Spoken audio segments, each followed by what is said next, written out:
Hello students, welcome back to the smart box. हम लेकर के आए हैं हमारे एक मार्क्स वाले का सेकंड पार्ट, जिसके अंदर हम लोग ऑलरेडी फर्स्ट, सेकंड और थर्ड चैप्टर कर चुके हैं, जो भी हमको बोर्ड एग्जाम में क्वेश्चंस आने वाले हैं। अब हम लोग करने वाले हैं हमारा फोर्थ, फिफ्थ और सिक्स चैप्टर का रिवीजन। जल्दी जल्दी से कर लेते हैं। यहाँ पर फोर्थ, फिफ्थ और सिक्स में से ज्यादा एक मार्क्स के क्वेश्चन नहीं पूछते हैं। मुश्किल से या तो प्रोबेबिलिटी से पूछा जाएगा, या तो जो है फाइनेंशियल प्लानिंग के छोटे मोटे क्वेश्चंस पूछे जाएंगे। अब बहुत सारे बच्चे जो है स्टैटिस्टिक्स को बहुत इजी समझते हैं, लेकिन उनको फॉर्मूला याद नहीं होता है। तो याद रखिए कि हर रोज आपको फाइनेंशियल प्लानिंग और स्टैटिस्टिक्स जो है वो रिवाइज करना है। हर रोज, आज भी करिए पूरा चैप्टर रिवाइज, कल भी करिए पूरा चैप्टर रिवाइज, परसों भी करिए, ठीक है। तो ये जो है आपको पूरा करना पड़ेगा। बाकी चैप्टर्स अगर आपने एक बार खत्म कर लिया है तो वो ज्यादा इंपॉर्टेंट नहीं है, लेकिन ये ऐसे चैप्टर्स है जो हम भूल सकते हैं। तो फॉर्मूला लिस्ट अगर आपके पास रेडी नहीं है तो आप नीचे कमेंट कर सकते हैं। हम आपको फाइनेंशियल प्लानिंग का पूरा एक साथ एक क्लीन चिट फॉर्मूला लिस्ट जो है वो प्रोवाइड कर देंगे, तो आपको जो है अलग से टाइम वेस्ट करने की जरूरत नहीं पड़ेगी। तो आइए स्टार्ट करते हैं with our financial planning. Financial planning में जो है देखिए सीजीएसटी और एसजीएसटी का क्वेश्चन पूछता है, बहुत आसान होता है। उसका एक सिंपल सा फॉर्मूला है, मैं सबसे पहले आपको यहाँ पे बता दूं कि हमारा जो जीएसटी होता है, ठीक है, वो होता है हाफ करेंगे। अगर उसको हम लोग हाफ करेंगे, जीएसटी को अगर हाफ करेंगे तो हमको वैल्यू आती है एसजीएसटी की और आती है सीजीएसटी की। इन दोनों की वैल्यू हमको आती है। इस चीज को आप याद रखिए, ठीक है। तो ठीक है, ये एक सिंपल सा फॉर्मूला है जो हमें याद रखना है, बहुत आसान है। फिर उसके बाद जो है ना, टैक्सेबल वैल्यू क्या होता है, ये सारी चीजें हम जैसे जैसे सम सॉल्व करेंगे वैसे वैसे मैं आपको बता दूंगा। उसके लिए आप बिल्कुल भी टेंशन मत लीजिए। तो यहाँ पे हम लोग को सबसे पहला यहाँ पे क्या दिया हुआ है, हम पढ़ते हैं यहाँ पे, Pawan medical supplies medicine some medicines at the rate of GST 12%. what is the rate of CGST and SGST? Simple सा सम है कि हमको एक अमाउंट ऑफ जीएसटी दिया हुआ है और पूछा है कि सीजीएसटी कितना होगा और एसजीएसटी कितना होगा। तो मैं यहाँ पे आपको सम करके बता देता हूँ, सॉरी फर्स्ट सम करके बता देता हूँ मैं आपको। यहाँ पे हम लोग को कितना परसेंट जीएसटी लग रहा है, 12% जीएसटी लग रहा है, ठीक है। तो हम लोग यहाँ पे लिखेंगे rate of GST is equal to 12%। फिर हम लोग लिखेंगे formula S G S T is equal to C G S T is equal to half of GST. ये हम लोग ने लिख लिया, ठीक है। अब ये लिखने के बाद हम लोग क्या करेंगे, वापस से लिखेंगे therefore S G S T is equal to C G S T is equal to half multiply by 12। ये हमको दिया हुआ है, तो हमको आ जाएगा S G S T is equal to C G S T is equal to कितना हो जाएगा, 6%। याद रखिए स्टूडेंट्स, परसेंटेज की साइन डालना मत भूलिएगा, क्योंकि ये जो जीएसटी होता है वो रेट होता है और रेट हमेशा परसेंटेज में होता है। तो परसेंटेज की साइन बहुत ज्यादा इंपॉर्टेंट है, बिल्कुल भी भूलिएगा मत, ठीक है। अब ये हो गया। अब इसके बाद हम लोग को क्या लिखने का है, इसके बाद हम लोग को लिखने का है इसका स्टेटमेंट के देयरफॉर पवन मेडिकल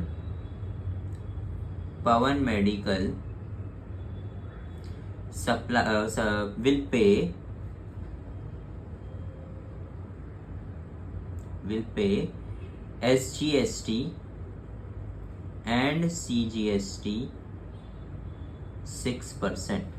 खत्म हो गया आपका आंसर, ठीक है। हर चीज को हमने पिछले वीडियो में भी बताया था कि हर चीज में आपको क्या करना है, स्टेटमेंट लिखना है नीचे, याद रखिएगा। तो आई होप आपको ये वाला फॉर्मूला आसानी से समझ में आ गया होगा कि जीएसटी को अगर हाफ करेंगे तो एसजीएसटी और सीजीएसटी आता है। एसजीएसटी का फुल फॉर्म होता है स्टेट गवर्नमेंट को जो हम जीएसटी देते हैं वो, और सीजीएसटी का मतलब होता है सेंट्रल गवर्नमेंट, ठीक है। आगे बढ़ते, अब आते हैं सेकंड वाले क्वेश्चन पे। सेकंड क्वेश्चन क्या बोल रहा है, a trader from Surat Gujarat sold cotton to Rajkot. The taxable value of cotton is 2.5, ठीक है। 2.5 लाख उसका टैक्सेबल वैल्यू है। अब ध्यान से देखिए, अगर उसका 2.5 लाख टैक्सेबल वैल्यू है, what is the amount of GST paid at 5%। अब हमको फाइंड करने का है अमाउंट। अमाउंट का मतलब होता है पैसा, याद रखिए, ठीक है। अब यहाँ पे आते हैं हम लोग सबसे पहले हम लोग यहाँ पे गिवन लिख लेंगे। क्या गिवन लिख लेंगे बताएंगे, क्या बोला हुआ है देखो, a trader from Surat Gujarat and sold cloth, ठीक है। यहाँ पे sold cloth of to a trader in Rajkot. Gujarat में है, वो गुजरात में ही बेच रहा है, तो अपने को कुछ फर्क नहीं पड़ता है उससे, ये सब इन्फॉर्मेशन से कुछ फर्क नहीं पड़ रहा है अपने को, ठीक है। तो हम लोग सबसे पहले क्या लिखेंगे, हम लोग लिखेंगे टैक्सेबल वैल्यू। अब ये टैक्सेबल वैल्यू होता क्या है आप ध्यान से समझ लीजिए। टैक्सेबल वैल्यू का मतलब ऐसा वैल्यू जिसके ऊपर अभी तक टैक्स नहीं लगा है। तो यहाँ पे जो है वो 2.5 लाख पे अभी तक टैक्स लगा नहीं है, 2.5 लाख का उसने सामान बेचा है, अब वो उसके ऊपर टैक्स भी भरेगा या टैक्स भी लेगा, ठीक है। तो 2.5 लाख जो है वो क्या है, टैक्सेबल वैल्यू है। 2.5 लाख का मतलब क्या होता है, 2,50,000 मेरा अमाउंट है जिसके ऊपर टैक्स लगना बाकी है, ठीक है। अब क्या पूछ रहा है, what is the amount of GST paid at the rate of 5%। तो मैं सबसे पहले यहाँ पे लिखूंगा rate of GST. Rate of GST मुझे कितना दिया हुआ है, 5%। अब स्टूडेंट्स ध्यान से देख लो, ये आपको 1 मार्क्स में भी काम आएगा, 2 में भी, और 3 मार्क्स के क्वेश्चन में भी आपको काम आएगा कि टैक्सेबल वैल्यू का जो है जीएसटी कैसे निकालते हैं, क्योंकि आगे क्वेश्चन में जीएसटी के ऊपर हम लोग ब्रोकरेज भी भरते हैं, तो वो 3 मार्क्स के लिए आपको पूछ सकता है या 2 मार्क्स के लिए। तो ध्यान से देखिए आप, तो रेट ऑफ जीएसटी हो गया 5%। अब हम लोग को फाइंड करने का है amount of GST. Amount of GST का फॉर्मूला क्या होता है, टैक्सेबल वैल्यू, मैं शॉर्ट में लिख रहा हूँ, taxable value into rate of GST. अब कितना है rate of GST, taxable value कितना है, टैक्सेबल वैल्यू है 2.5 लाख रुपया, है ना, और रेट कितना है 5%, मतलब 5/100। 5% का मतलब होता है 5/100।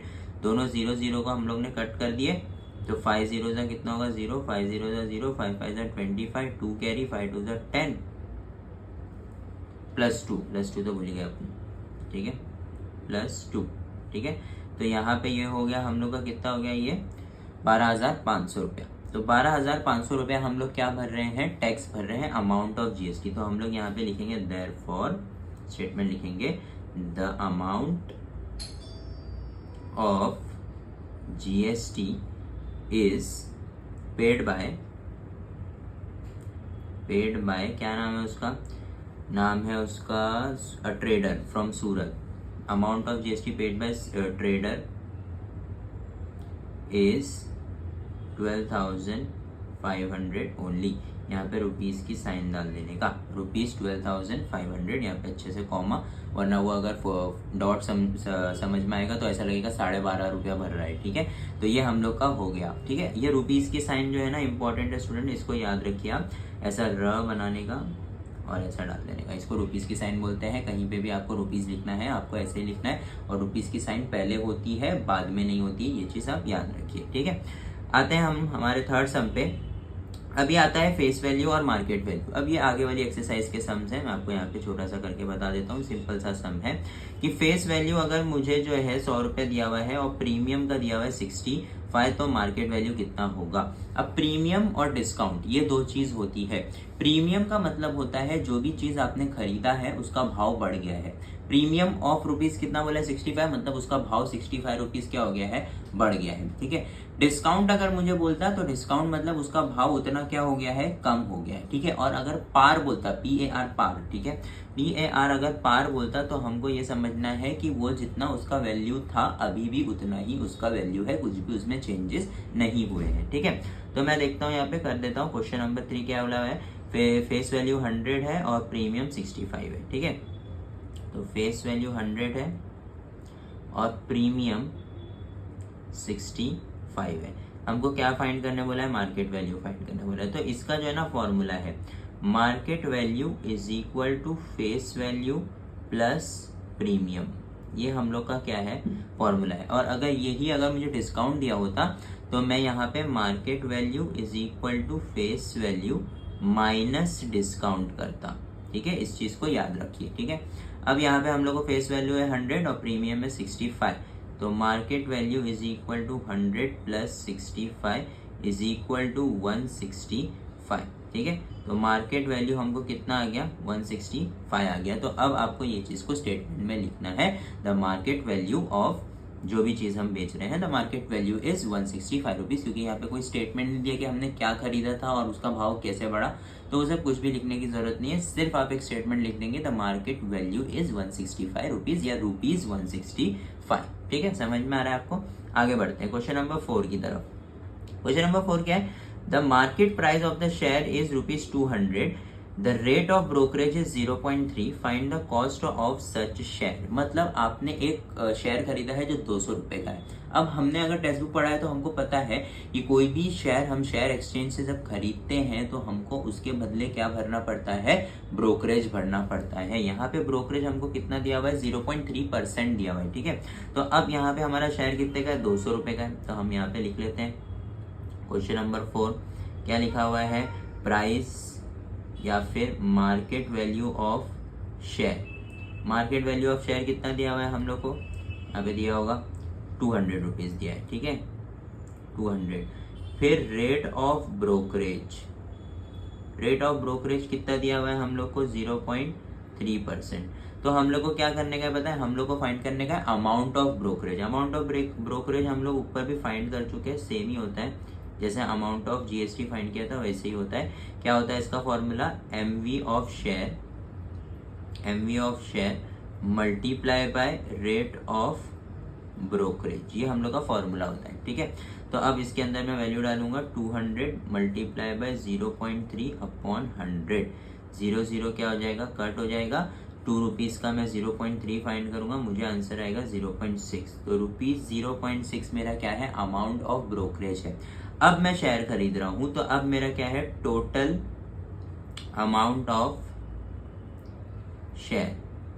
ठीक है, कितना शेयर है, 1 शेयर है, तो 1 शेयर की बात करेंगे तो उसका फॉर्मूला क्या होता है, उसका फॉर्मूला होता है MV plus amount of brokerage. ये सब फॉर्मूले जो भी मैं आपको लिख के दे रहा हूँ ना स्टूडेंट्स, ये फॉर्मूले आप बिल्कुल भी बना सकते हैं और ये फॉर्मूले की लिस्ट ऑलरेडी हमारे पास रेडी है। अगर आपको चाहिए तो आप नीचे कमेंट कर सकते हैं, आपको वो चीज़ पहुंच भी जाएगी, नो प्रॉब्लम। ठीक है, या तो आप इंस्टाग्राम पे अगर मैसेज कर देंगे तो आपको डीएम कर देंगे, वो एक ईजी वे होगा। ठीक है, तो मार्केट वैल्यू प्लस अमाउंट हो गया ब्रोकरेज का। अब मेरे पास मार्केट वैल्यू कितना है, मेरे पास मार्केट वैल्यू है 200 रुपया और मेरा जो अमाउंट ऑफ ब्रोकरेज आया है 0.6। तो मुझे टोटल एक शेयर जो है वो रुपीज 200.6 रुपीज में पड़ रहा है। ये एक हमारा सिंपल सा क्वेश्चन था।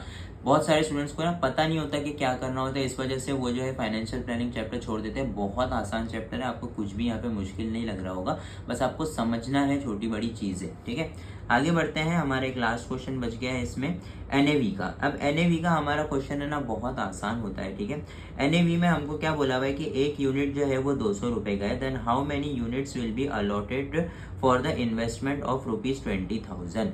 2000 जब हम इन्वेस्टमेंट कर रहे हैं तो उसमें अगर 200 रुपए का हमारा एनएवी है, एनएवी का मतलब होता है कि जितने अमाउंट में हम लोग जो है पूरा इन्वेस्टमेंट कर रहे हैं वो एनएवी होता है हम लोग का, और उतने में हम लोग ने कितने का माल खरीदा हुआ है, 20,000 रुपए का माल खरीदा हुआ है, और यूनिट कितने का है, 200 रुपए का। 200 रुपए का अगर एक यूनिट है एनएवी का, 200 रुपए मैं दूंगा तो मुझे एक यूनिट मिलेगा। ठीक है, तो मैं 200 रुपए नहीं दे रहा हूं, मैं कितना दे रहा हूं, मैं 20,000 रुपया दे रहा हूं। ठीक है, तो मुझे कितने यूनिट मिलेंगे, तो इसका एक सिंपल सा फॉर्मूला है कि number of unit is equal to sum invested upon NAV. ठीक है, ये हम लोग का फॉर्मूला है इसका। तो अब एनएवी वहां चले जाएगा या नहीं, एनएवी वहां नहीं जाएगा क्योंकि एनएवी हम लोग को नहीं दिया हुआ है। तो सम इन्वेस्टेड कितना है, 20,000 रुपया है ना, और एनएवी कितना है, 200 रुपया। ठीक है, तो हम लोग इन दोनों चीजों को क्या कर देंगे, कट कर देंगे, तो हम लोग को कितना आएगा, नंबर ऑफ यूनिट कितना आया हम लोग को, 100 आया। तो नंबर ऑफ यूनिट्स, या तो इसका हम लोग अभी आराम से आंसर लिख सकते हैं कि the number of units will be allotted for the investment of 20,000 rupees will be 100 units. आपको सिर्फ इतना सा लिखना है, खत्म। ये आपका फॉर्मूला है, ये आपको फॉर्मूला याद रखना है। ये इसका फॉर्मूला हो गया, ये इसका फॉर्मूला हो गया, यहाँ पे एक और फॉर्मूला हो गया, और यहाँ पे एक और फॉर्मूला हो गया, ये वाला अमाउंट ऑफ जीएसटी का। ठीक है, और फिर यहाँ पे ये एक और फॉर्मूला। ठीक है, ये एक फॉर्मूला और ये दूसरा फॉर्मूला हमने यूज नहीं किया है, बस मैंने आपको बता दिया कि अगर कभी डिस्काउंट आ गया तो ऐसे किया जाता है। ठीक है, तो ये हम लोग का फाइनेंशियल प्लानिंग का 1-1 मार्क्स का क्वेश्चन हो गया। इसके अलावा आपको कुछ भी नहीं पूछेगा। ठीक है, आगे बढ़ते हैं। आगे आ जाते हैं हमारे नेक्स्ट चैप्टर की तरफ, प्रोबेबिलिटी। प्रोबेबिलिटी भी बहुत आसान चैप्टर होता है, 1 मार्क का क्वेश्चन इसके अंदर से तो बनता ही बनता है भाई, ठीक है, बहुत आसान चैप्टर है, ठीक है। आते हैं यहाँ पे क्या बोला हुआ है, देखिए, how many possibilities are there in each of the following, one number from 1 to 10 to 20 is written in each card, select card at randomly। हम लोग को पॉसिबिलिटी पूछा है स्टूडेंट्स, ध्यान से क्वेश्चन पढ़िएगा, पॉसिबिलिटी और प्रोबेबिलिटी में फर्क होता है, इस चीज को याद रखिएगा। क्या पूछा है यहाँ पे, पॉसिबिलिटी और एक होता है प्रोबेबिलिटी, इन दोनों चीजों में बहुत फर्क होता है, उस चीज को अच्छे से आप ध्यान से समझिएगा, क्योंकि आपका आंसर रॉन्ग हो जाएगा उसके लिए। तो अब यहाँ पे क्या हो रहा है, how many possibilities are there in each of the following, ठीक है। तो अब यहाँ पे हम लोग को लगेगा कि भाई 10 से 20 नंबर है, कितनी पॉसिबिलिटी होगी, कितनी होगी, 10 होगी, है ना। यहाँ पे आप रॉन्ग हो गए, आपको गिनती आनी चाहिए। अगर आप 10 से काउंट करना स्टार्ट करेंगे तो 10, 11, 12, 13, 14, 15, 16, 17, 18, 19 और फिर एक और 20, मतलब टोटल कितनी पॉसिबिलिटी हुई, 11 पॉसिबिलिटी। तो आपको यहाँ पे से पूछा है हाउ मेनी पॉसिबिलिटी, है ना, तो यहाँ पे हम लोग लिखेंगे देयर आर 11 पॉसिबिलिटीज। आपको लिख करके भी नहीं बताने का है, क्योंकि यहाँ पे सैंपल स्पेस वगैरह नहीं पूछा है, तो डायरेक्ट आप लिख सकते हैं possibilities, 11 possibilities of one number from 10 to 20 is written on each card, on each card. आप इतना लिख देंगे, आपको 1 मार्क्स पूरे मिल जाएगा, कुछ भी मार्क्स कटने के यहाँ पे चांसेस नहीं है। आगे बढ़ते हैं, 2 डिजिट नंबर इज फॉर्म। अच्छा, ये इंपॉर्टेंट है कि भाई 2 डिजिट नंबर बनाते कैसे, इसकी एक ट्रिक है हमारे पास, ध्यान से आप समझ लो, ठीक है। नंबर है क्योंकि अब यहाँ पे हम लोग को एक चीज देखना है कि रिपीटेशन अलाउड है कि नहीं। यहाँ पे बोला हुआ है रिपीटेशन अलाउड नहीं है। पिछले साल भी एक क्वेश्चन आया था 3 मार्क्स के लिए जिसके अंदर रिपीटेशन अलाउड नहीं था, तो मैं आपको बता देता हूँ, ध्यान से देख लीजिए कैसे बनता है 2 डिजिट नंबर, ठीक है। सबसे पहले यहाँ पे 2 3 के साथ जोड़ी बनाएगा तो हो जाएगा 23, 2 5 के साथ बनाएगा हो जाएगा 25, ठीक है, ऐसे लिख देता हूँ मैं। फिर 3 2 के साथ बनाएगा, फिर 3 5 के साथ बनाएगा क्योंकि रिपीटेशन अलाउड नहीं है, फिर 5 जो है वो 2 के साथ बनाएगा 52 और 5 बनाएगा 3 के साथ 53। बस। अगर रिपीटेशन अलाउड बोलता तो यहाँ पे 22 भी आता, 33 भी आता और 55 भी आता, 3 नंबर बढ़ जाते, इस चीज को आप याद रखिए। तो यहाँ पे हम लोग का एन ऑफ एस कितना हो गया बच्चों, 6 हो गया, इसको अपन डब्बे में डाले, खत्म। यहाँ पे हम लोग को क्या पूछा था, right the sample space, sample space हमने लिख दिया और हमने लिख दिया एन ऑफ एस। अब इसके नीचे हम लोग स्टेटमेंट लिखेंगे कि this is the sample space for the 2 digit number is to be formed by 2, 3, 5। इस तरीके का आप स्टेटमेंट लिख देंगे, ठीक है। उससे पेपर थोड़ा सा अच्छा लगता है, प्रोफेशनल लगता है, ऐसा लगेगा चेक करने को लेकर कि हाँ भाई स्कॉलर है, ठीक है। आगे बढ़ते हैं, क्वेश्चन नंबर 3 पे आ जाते हैं। इन अ हॉकी टीम, अब ये इंपॉर्टेंट सम है, ये हमारे जो है ना टेक्स्ट बुक का ही सम है, बस प्रॉब्लम सेट का सम है, थोड़ा सा इंपॉर्टेंट है, ध्यान से देखिएगा। एक हॉकी टीम में 6 डिफेंडर है, 4 ऑफेंडर है और 1 गोली है। अब हम लोग को इसमें से क्या करना है, कैप्टन चूज करने का है। तो प्रोबेबिलिटी फाइंड करो कि डिफेंडर को हमने क्या सिलेक्ट किया है कि कैप्टन, कोई भी डिफेंडर ही कैप्टन बन सकता है। सबसे पहले तो हम इसका सैंपल स्पेस लिखेंगे, ठीक है। सैंपल स्पेस में कितना होगा, 6 डिफेंडर, 4 ऑफेंडर और 1 गोली, ठीक है। इसको आपको पूरा लिखना है। अच्छा, एक चीज और बच्चों, अगर आप प्रोबेबिलिटी कर रहे हैं और आपने इस तरीके के ब्रैकेट बनाना अब तक नहीं सीखा है तो मेरी बात ध्यान से सुनिए, सीख लीजिए, क्योंकि प्रोबेबिलिटी एक सेट होता है और सेट में हमेशा कर्ली ब्रैकेट आते हैं। कर्ली ब्रैकेट अगर आपने नहीं बनाया या गलत बना दिया, कुछ बच्चे ऐसे बनाते हैं, ऐसे, और इसके बीच में लिख रहे। अब ये दोनों ब्रैकेट क्लोजिंग ब्रैकेट है, आपने ब्रैकेट ओपन कहाँ किया है ना, तो आपको जो है ना 0 मिलेगा। मैं आपको सीधे बोल रहा हूँ, कड़वा सच है लेकिन सच है। तो कर्ली ब्रैकेट बनाना इंपॉर्टेंट है, इस चीज को अच्छे से ध्यान से याद रख लीजिए, ठीक है। अब ये मैंने बना दिया, अब मैं लिखूंगा एन ऑफ एस कितना हो गया मेरा, एन ऑफ एस हो गया, ये हो गया 6, ये हो गया 4 और ये हो गया 1, टोटल 11। एन ऑफ एस मेरे 11 लोग हैं। मुझे प्रोबेबिलिटी ये पूछा है कि मैं किसको बना रहा हूँ, सिर्फ डिफेंडर को बना रहा हूँ, ठीक है। तो मैं लिखूंगा let A be the event that the captain is a defender, ठीक है। डिफेंडर को बना रहे, हाँ। तो अब ये मैंने लिख दिया। याद रखो स्टूडेंट्स, ये लेट लिखना जरूरी है क्योंकि हमको यहाँ पे सेट दिया हुआ नहीं है कि ए है क्या, बी है कि सी है, तो आपको खुद से लिखना पड़ेगा। लेकिन अगर आपको एग्जाम में दिया है PQR LMN ABC XYZ, तो आपको वही लिखना है, उस पर चीज पे ध्यान दीजिएगा। हमको लगता है प्रोबेबिलिटी बहुत आसान है, लेकिन ये सिली मिस्टेक्स की वजह से पूरे मार्क्स चले जाते हैं। ठीक है, आगे बढ़ते हैं। अब यहाँ पे ए हो गया। अब इसके बाद मैं क्या करूंगा, इसके बाद यहाँ पे मैं लिखूंगा ए, और मैं यहाँ पे ब्रैकेट में क्या लिखूंगा, 6 डिफेंडर। ठीक है, एन ऑफ ए मेरा कितना हो गया, 6 हो गया। अब एक चीज अगर मैं यहाँ पे ध्यान से देख लूँ तो मुझे क्या पूछा हुआ है, प्रोबेबिलिटी पूछा हुआ है। तो प्रोबेबिलिटी का फॉर्मूला लगाना पड़ेगा, P of A is equal to N of A upon N of S. याद रखो स्टूडेंट्स, हमेशा जो बड़ा नंबर होता है वो प्रोबेबिलिटी में नीचे होता है, इस चीज को याद रखना।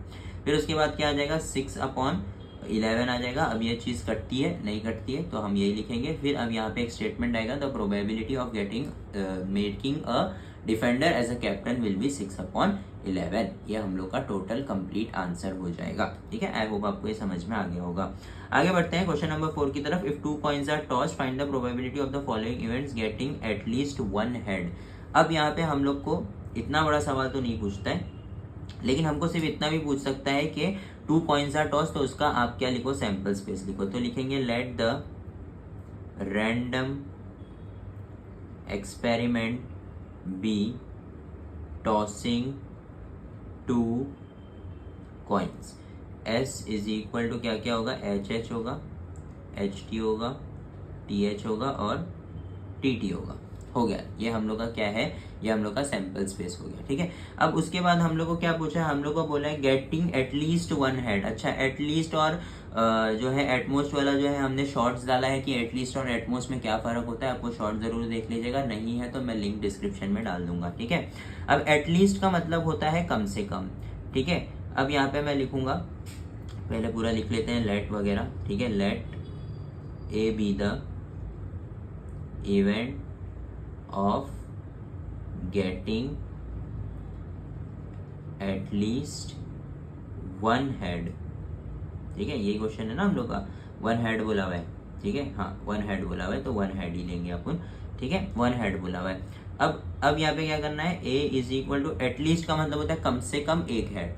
अगर 2 हेड है तो भी चलेगा, लेकिन अगर एक भी नहीं है तो नहीं चलेगा। तो एक भी नहीं है वाला तो यही एक अकेला है ना, बाकी सब में तो हेड है।